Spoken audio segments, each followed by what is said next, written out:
আসসালামু আলাইকুম গাইস। অনেক সময় বাসায় মাছ মাংস থাকলেও কোনো কিছু রান্না করতে ইচ্ছা করে না।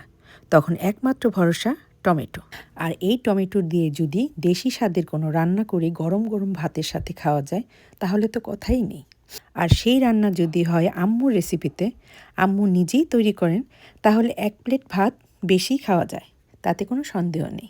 তাহলে চলুন আম্মু কীভাবে টমেটোর টক বা খাট্টা তৈরি করেন তাই শেয়ার করব। আশা করছি ভালো লাগবে। আম্মুর কথা মতো প্রথমেই কই মাছ পরিষ্কার করে লবণ পানিতে আধা ঘন্টা ভিজিয়ে রেখেছিলাম এবং 2-3 বার ধুয়ে পানি ঝরিয়ে রেখেছিলাম এবং সামান্য হলুদ ও লবণ দিয়ে মাছটা মেখে রেখেছিলাম। এই খাটটা আপনি মাছ ছাড়াও রান্না করতে পারেন, আবার আপনার কাছে যে মাছ আছে তাই আপনি ইউজ করতে পারেন। এবার একটি প্যানে পরিমাণ মতো তেল নিয়ে নিব এবং মাছগুলি ভেজে নিব। হাই হিটে প্রতিটা পাশ 1 মিনিট করে ভেজে নিলেই চলবে। মাছ ভাজা হয়ে গেলে একটি পাত্রে উঠিয়ে রাখব।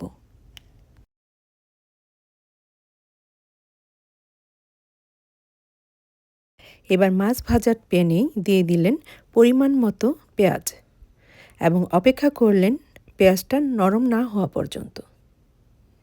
এবার দিয়ে দিলেন স্বাদমতো লবণ। পেঁয়াজটা নরম হয়ে আসলে দিয়ে দিলেন সামান্য পরিমাণে পানি।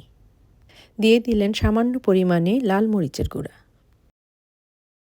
দিয়ে দিলেন আধা টিস্পুন হলুদের গুঁড়া এবং দিয়ে দিলেন 1 টিস্পুন রসুন বাটা।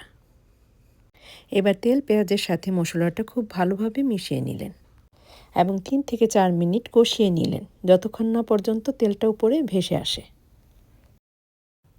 মশলা কষানো হয়ে গেলে দিয়ে দিলেন একটা আলু ফালি করে। ইচ্ছা করলে এটা আপনি স্কিপও করতে পারেন এবং সেই সাথে দিয়ে দিলেন পাকা টমেটো। অবশ্যই চেষ্টা করবেন একটু পাকা টমেটো মানে একটু নরম নরম হয়ে গেছে এমন টমেটো নেওয়ার। টমেটোগুলোকে ছোট ছোট কিউব করে কেটে নিলেই ভালো। আবারও সব কিছু নেড়েচেড়ে মিশিয়ে নিলেন এবং ঢাকনা দিয়ে অপেক্ষা করলেন 3 থেকে 4 মিনিট। 3 থেকে 4 মিনিট পর ঢাকনা খুললেই লক্ষ্য করলে দেখা যাবে যে টমেটো এবং আলু অনেকটা নরম হয়ে এসেছে। আবারও 2 থেকে 3 মিনিট নাড়াচাড়া করে নিলেন এবং দিয়ে দিলেন ভেজে রাখা মাছ এবং 2 কাপ পরিমাণ ফুটন্ত গরম পানি। আবারও সব কিছু ভালোভাবে মিশিয়ে নাড়াচাড়া করে ঢাকনা দিয়ে অপেক্ষা করলেন 7 থেকে 8 মিনিট। 7 থেকে 8 মিনিট পর ঢাকনাটা খুলেই দিয়ে দিলেন কাঁচামরিচ 7 থেকে 8টা এবং দিয়ে দিলেন ধনেপাতা। রান্নাটা অলমোস্ট শেষের দিকে। আবারও হালকা হাতে সব কিছু মিশিয়ে দিলেন এবং চুলাটা বন্ধ করে দিয়ে ঢাকনা দিয়ে অপেক্ষা করলেন 2 থেকে 3 মিনিট।